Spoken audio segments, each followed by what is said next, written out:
Саламатсыздар ма? Бүгін мен ұйқысыздық туралы сөз қозғайтын боламын. Ұйқысыздықтың ішіндегі невротикалық ұйқысыздық, невроз жағдайындағы кейін невротикалық ұйқысыздықты айтайын. Басқа да ұйқы бұзылыстары тек невроз жағдайында емес, мысалы бір организмнің бір жер жүрегі ауырғанда немесе бір жер ауырып тұрған кезде адам аурудың сезімдерінің басым болуынан, аурудың сезімінен ұйықтай алмайтын жағдайлар да кездеседі, бірақ ол басқа тақырып, басқа мәселе. Қазір мен невроз жағдайындағы ұйқысыздықты айтайын. Не нәрсе ол невроз кезіндегі ұйқысыздық? Ұйқысыздық дегеніміз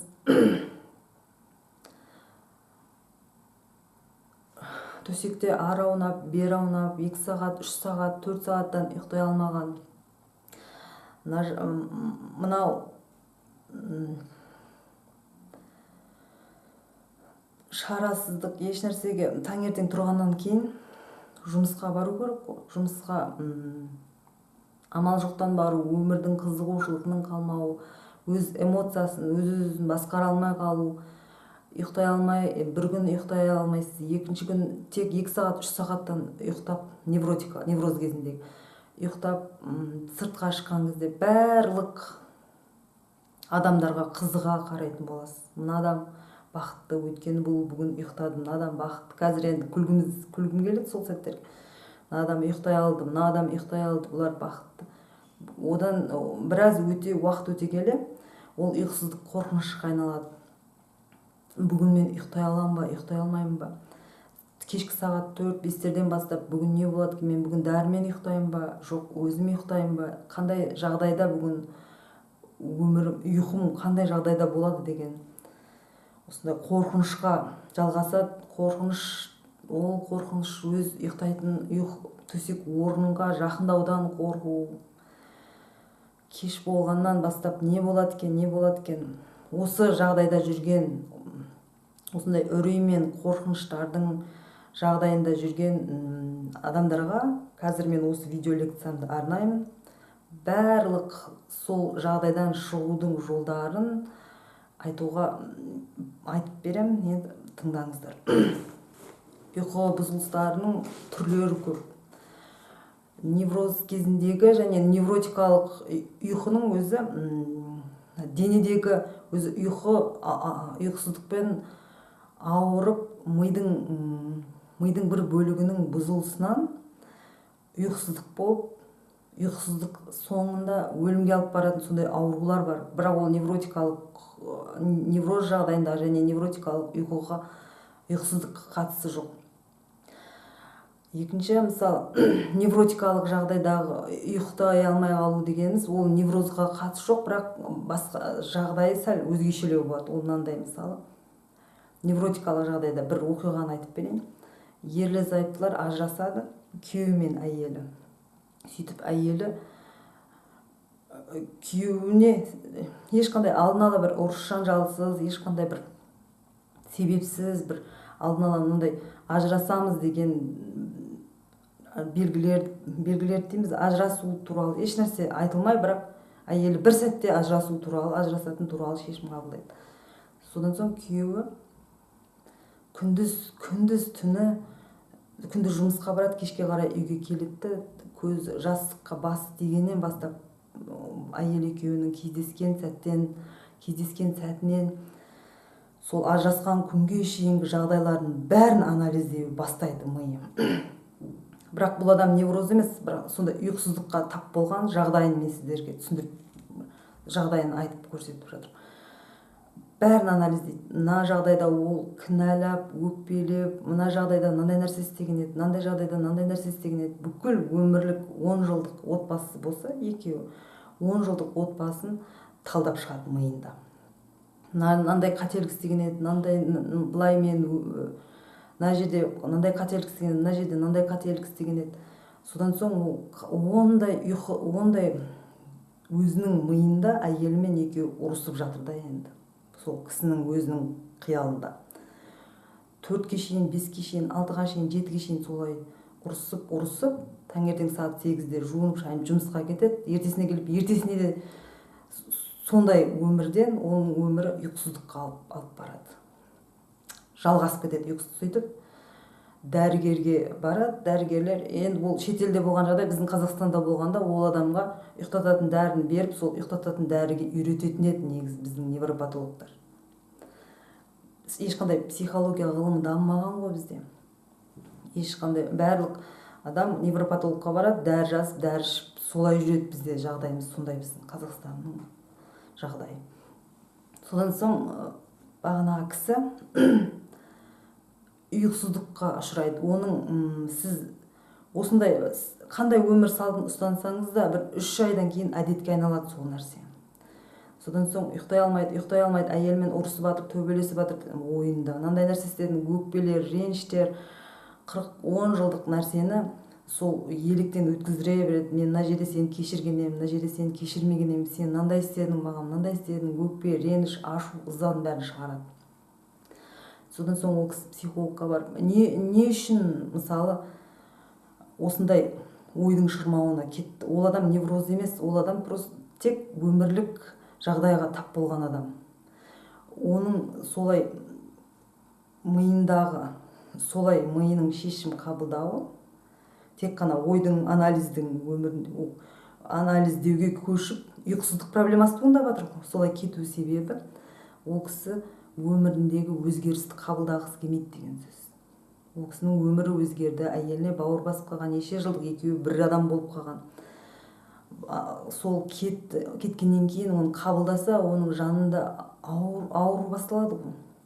Жаны ауырады, жаңа ситуация, жаңа өмірге бейімделу керек.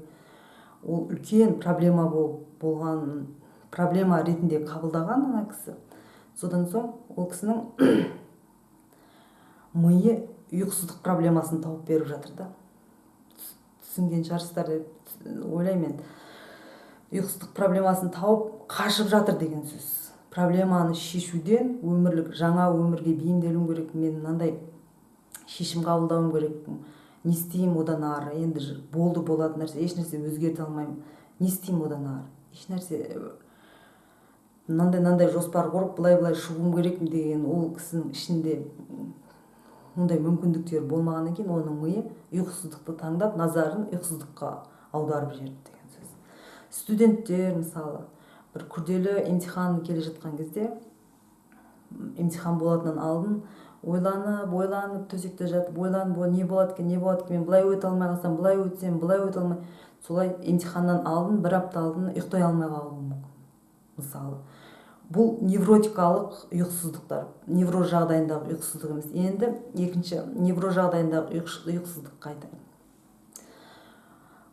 Невроз жағдайында ұйқысыздықтың бір айырмашылығы, невроз жағдайында ұйқысыздық қорқынышқа айналады. Ми құрал ретінде пайдаланады ұйқысыздықты. Бізді қорқыту үшін пайдаланады да, бүгін таңертең сағат 5 болды. Қазір сен ұйықтай алмай қаласың. Не болады екен, ұйықтай алам ба, мен ұйықтай алмайым ба? Не, дәрі ішем ба, бүгін дәрі ішпеймін ба? Дәрі ішейін десең, мейлі, ол нәрсенің қазір медицина дамыған ғой. Кез келген дәрігерге, терапевтке немесе невропатологқа барсаңыз, сізге ұйықтататын дәрілердің саны көп, соның біреуін өзіңізге лайықтап жазып береді, сонымен сіз ұйықтайсыз енді. Ал невроз жағдайында, мысалы, ұйықтайсыз ғой дәрімен ұйықтағанның өзінен проблема тауып береді. Дәрінің ішінде у шығару мүмкін. Бұл қанша химиялық заттардан жасалған. Енді дәрі деген, ұйықтататын дәрілер, антидепрессанттар, олар бір витамин дәрі емес.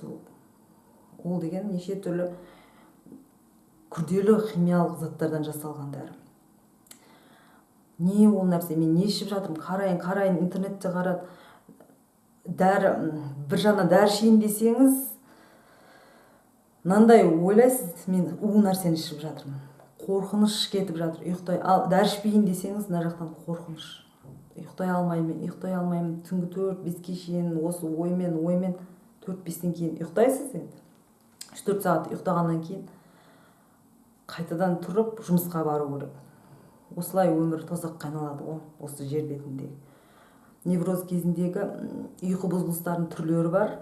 мүлдем ұйықтай алмайтындай көз жұмылу қиын, көз жұмылу қиын. Екінші, мүлдем ұйықтай алмау, яғни екінші ұйықтап 3-4 сағаттан кейін қайта тұрып, одан кейін қайтадан ұйықтай алмай қалу, осы көп кездесетін түрі. Одан кейін көзіңіз ілінсе де ілінбесе де, ұйықтасаңыз да ұйықтамасаңыз да ұйықтамағандай болып сезіну, бір тұрып бір ұйықтап, бір тұрып бір ұйықтап, осындай түрлері бар. Енді не істеу керек ұйқысыздық жағдайында? Қазір мен өзім пайдаланған барлық әдістерді айтайын. Бірінші, егер сіздің ұйқысыздығыңыз қорқынышқа айналып кетсе, сондай жағдайға жетіп қалса, сіз төсек орнында жатқан, сол ұйықтай алмай жатып қиналған, қорыққан жеріңізге барсаңыз, төсекке барсаңыз, сол жерде қайтадан бұрынғы ойлар шығады да, сіз қорқынышыңыз одан әрі ұрып шығады. Сол үшін төсек орынды ауыстырып, бөлмені салқындатып, төсек орынды басқа жерге, бөлменің обстановкасын мүлдем ауыстырғаныңыз дұрыс өзіңіз үшін. Жаңадан бөлмеге кіргендей сезінетіндей болса. Екіншіден, невроз кезінде мынандай талап бар бізде. Мен қандай болса да ұйықтауым керек деген түсінік бар. Төсекте жатып ұйықтауым керек, мен қазір 5 сағаттан кейін тұрамын, 6 сағаттан кейін ұйықтауым керек, міндетті, маған ұйқы неге болмай жатыр деген ашу болады іште, өкпе болады, үрейлі ойлар болады. Осы кезде ең бірінші нәрсе, сіз егер невроз болсаңыз, ең керек нәрсе сізге осы міндеткерліктен құтылу. Ұйықтайсыз ба, ұйықтамайсыз ба, мен ұйықтаймын ба, ұйықтамаймын ба, қабылдаймын, не болса ол болсын деген түсінікті. Ұйқысыздықтан құтылудың жалғыз жолы сол, одан басқа құтыла алмайсыз. Бүгін ұйқы болса болды, жақсы, қуаныштымын.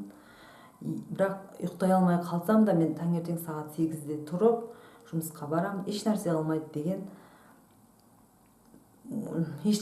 деген түсінікте болғаныңыз жақсы. Ол үшін не істеу? Енді бірден қазір ұйықтадым, ұйықтамасам ұйықтамадым деген нәрсені сіз бірден жасай алмайсыз ғой енді. Ол үшін мынандай бір жаттығуды үйретейін, айтамын сізге қазір.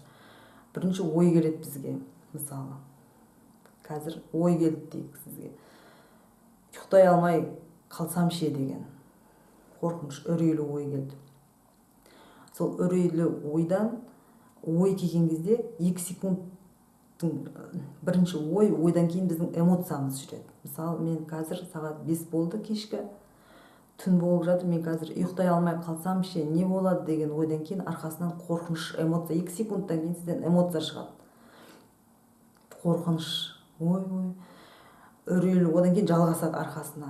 Қазір дәрі ішемін ба, ішпеймін ба, не болады екен деген қорқыныш шықты. Одан кейін сізде үрей, қорқыныш эмоция шықса, үрей шығады. Одан жалғаса, не болады екен, ертең жұмыс не болады. Үрейлі ойлардың бір-бірін тізбектеліп кеткеннен кейін арқасынан өзіңізге жаны ашу сезім пайда болады.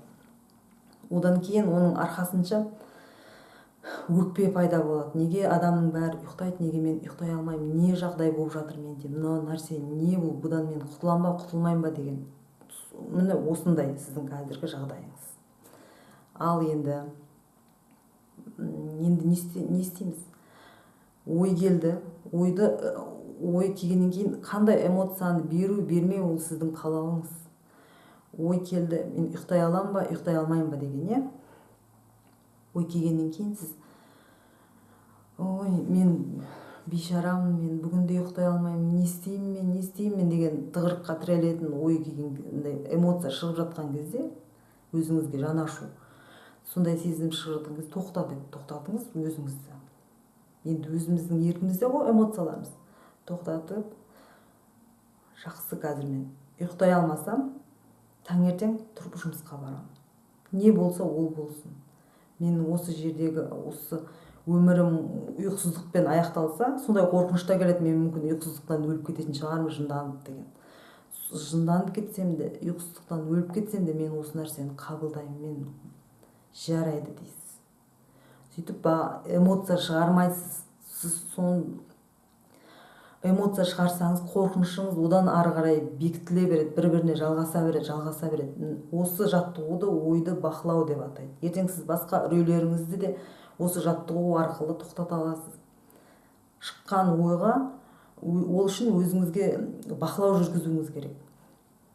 Мен қандай ой келді? Мысалы, үрейлі ой келген кезде денеде дірілдер пайда болады. Аяқ қолдарыңыз дірілеп, бірақ енді невроз жағдайында ешкім денесіне, ойына бақылау жасамайды. Негізі бәр адам тек қорқынышпен сол ойлармен жүреді, не болады деген. Бірақ енді шығудың жалғыз жолдарының бірі осы. Келді ой, тоқта деп, жарайды деп қабылдайсыз сол нәрсені, ұйқысыздықты. Тағы да мынандай бар, егер сіз қабылдағанда амал жоқ, мен осы ұйқысыздықтан құтылу үшін жақсы деп қабылдасаңыз, ол әсер етпейді. Шын ниетпен ұйықтамаймын деген факт қой, енді ұйықтай алмай қалуы мүмкін деген ми қорқыныш жіберіп жатыр сізге. Ұйықтамасам ұйықтамайын, жақсы, мен көндім осы нәрсеге, не болса да мейлі дейсіз. Ертесіне таңертең жұмысқа тұрасыз, еш нәрсе болмағандай. Мынандай әдет бар невроз кезінде. Бүгін 5 сағат ұйықтадым, кеше 4 сағат ұйықтаған едім, бүгін 3 сағат ұйықтадым, не болды. Сол ойлар келген кезде, эмоция шығармайсыз. Кейін есептемеуге тырысыңыз. Жақсы, 3 сағат ұйықтадым, жақсы. 2 сағат ұйықтадым, жақсы. Не болса да болсын, көреміз ары қарай деп. Содан соң кейін тағы да осы нәрсені ұйқысыздықты қабылдау деп атайды, осы жаттығуды. Осы жаттығуды ең бірінші басында ешқандай сіз ондай жасай алмайсыз, қиын болады олай қабылдау. Айналған әдетке қорқыныштар мен үрейлер, өз-өзіне жан ашу, мен бейшара деген нәрселер әдетке айналған. Жүгіріп барып анаған айтып, мен бүгін мынанша сағат ұйықтадым, жүгіріп барып мынаған айтып, мен мынанша сағат ұйықтадым. Осы нәрселердің бәрін тоқтатсаңыз шығасыз невроздан. Өз-өзіне жан ашу, әркімге айту симптомдарын, мынандай болды маған, мынандай болды деп. Екінші, содан соң енді қабылдағаннан кейін не істеу керек, Мысалы, ұйқысыздық бір төсекке жатып, 1 сағат, жарты сағат адамның көзі ілініп ұйықтайды негізі. Ұйықтамай жатып, егер 1 сағаттарға шейін жата берсеңіз, қайтадан сол төсектен қорқып бастайсыз ұйықтайтын орныңыздан. Сол үшін жарты сағаттың ішінде 1 сағатқа шейін жатып, еш ойсыз, жақсы, ұйықтасам ұйықтаймын, ұйықтамасам ұйықтаймын, не болса ол болсын деген оймен жатып. Егер 1 сағаттан аса ұйықтамасаңыз, шамамен, онда да қайта телефонды бүйтіп қарап, неше сағат болды деп қарау емес, солай жатып ұйықтай алмай жатқаныңызды сезсеңіз, тұрып телефон көру, немесе телевизор көру деген нәрселерін, ондай нәрсе керек емес. Кітап оқып, немесе үйдің бір жұмыстарын жасасаңыз, ешқандай мен тағы ұйықтай алмадым, не болды деген ойдың бәрін жиыстырып қойып, өзінің жұмыстарын жасасаңыз, айналып келіп, тағы да, немесе сыртқа шықпеңіз, айналып келіп, тағы ұйықтап көріңіз. Тағы солай айналып күніне сол ұйқысыздықты қабылдасаңыз да, сіз сол 3 сағаттан азғантай уақыттан ұйықтайсыз. Біраз уақыт, 4-5 ай ұйқысыздықты, ұйықтай алмаймын деген ойды қабылдағаннан кейін, 4-5 айдан кейін, сол ұйықтамайтын, сіз ол ұйқысыздықтан қорықпайтыныңызға көз жеткеннен кейін, ми ұйқысыздықты алып тастайды сізден. Ол симптом кетеді сонымен. Жатып, төсекте жата беруге де болмайды. Қашан ұйықтайды екен мен, 5 болды, 4 болды, 6 болды, не болады деп төсекте жата беруге де болмайды. 1 сағаттан жатып, ұйықтай алмайсыз ба, барып бір нәрсе, бір жұмыс істеп келіп, сыртқа айналып келіп, былай істеп. Тағы бір жаттығу бар. Ол бойынша, егер сіз ұйықтай алмай жатсаңыз, сізде ой көп болса, миыңызда басқа денедегі ойға емес, ойдан өзіңіздің назарыңызды денеңізге аударасыз. Үрей болып жатса, сіздің денеңізде бір жерде, бір бөліктерінде мысалы мына жерінде қазір деп өзіңізге айтасыз да, енді мына жерінде денемде мынандай нәрсе болып жатыр. Үрейленген кезде адам денелер тремор болады ғой, тремор деген не дейді қазақша, сондай болып жатқан жерін байқап денеңізде болып жатқан нәрселерге назар аудартсаңыз, сонда сіздің ойыңыз азаяды, ойдың ағымы әлсірейді. Содан соң ұйқыға кету оңай болады. Денені бақылау дейді бұл жаттығудың. Ойыңызды, назарыңызды ойдан емес, ойға емес, үрейлі миллион ойға емес, денеге аударасыз. Сонда ой сәл азаяды, ойдың ағымы. Осы жаттығулар жасасаңыз, 4-5 айда ең невроз кезіндегі ең қиын, ең күрделі симптом осы ұйқысыздық, бірақ ең бірінші таусылатын, құтылатыныңыз да осы ұйқысыздықты, осы жаттығуларды істеп, жақсы не болса о болсын деген қабылдасаңыз ұйқысыздықты, қандай болса да мен осы жағдайды шын жүректен, онда да енді 3-4 айдың ішінде ұйқысыздық кетеді. Кейін 4 сағаттан, кейін 5 сағаттан, жайлап сағат көбейіп, бір күндері 8-9 сағаттан ұйықтайтын боласыз егер. Сол бұрын 8-9 сағаттан ұйықтау сізге норма болса. Кейін ұйқысыздық аяқталғаннан кейін мен өзім бір жаттығуды көргем интернеттен.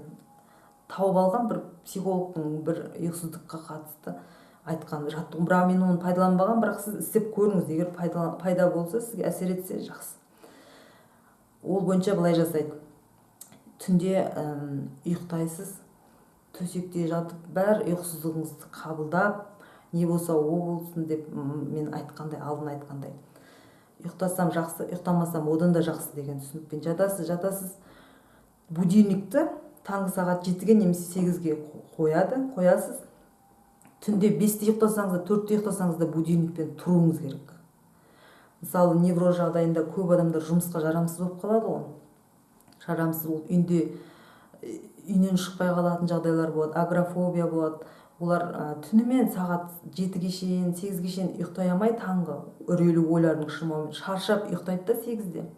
Ұйықтағаннан кейін таңғы сағат 1-ге, түскі сағат 1-ге шейін ұйқысы ауысады да енді. 5 сағаттан ұйықтап алады 1-ге шейін, 12-ге шейін, 7-де, 8-де ұйықтап. Осы нәрсені, бұл нәрсе дұрыс емес екен. Мен оны кейін білдім, бірақ мен өзім пайдаланбаған. Түнгі сағат 8-де ұйықтап, түнде қай уақытта миыңыз қабылдап, бірінші ұйықтасам ұйықтадым, ұйықтамасам ұйықтамадым. Таңертең 1 сағат ұйықтасаңыз да, сағат 7 болса 7-де будильникке, 8 болса 8-де тұрасыз. Сонда сіздің миыңыз, бұл невроз деген сіздің миыңыз сізге қорқытып жатыр ұйқысыздықпен. Ұйықтай алмай қаласың, ұйқысыздықтан ары қарай жынданасың, мынандай қанша сіздің қиялыңыз күшті болса, соншалықты үрейлі ойлардың да дәрежесі күштірек болады, ақылыңыз, интеллектіңізге де байланысты. Сол үшін енді таңертең сағат 7-де тұрсаңыз, миыңызда пайда болады түсінік. Демек, менің қорқынышыма бұл көнбейді екен деген. Мен бір психотерапевттің осындай кеңесін кейін білдім, немесе мен де пайдаланар едім. Менің қорқынышыма бұл көнбейді екен деген. Жақсы, мен қабылдаймын, бірақ 7-де тұрамын таңертең. Не болса да 1 сағат ұйықтасам да жарты сағат. Ертесінде де сіз олай бізді тірі қалдырудың барлық жолдарын қарастырады. Қандай жағдайда болса да. Миға өзіне керек ұйқы, бізге керек организмге. Сол үшін ертесіне ар күн солай көрсеңіз, 7-де тұрып, өзі тез сол психотерапевттің айтуы бойынша 3 ай, 4 айға созылмайды бағана мен айтқандай. Бір аптаның, 2 аптаның ішінде ұйқы қалпына келеді деп сол кісі айтқан. Көріңіздер жаттығуды жасап. Егер жақсы сізге оң әсер етіп жатса, жақсы, пайдаланыңыздар. Ендігі видео лекциямызда үрейлі шабуыл, яғни паническая атака туралы мен сөз қозғайтын боламын. Жақсы.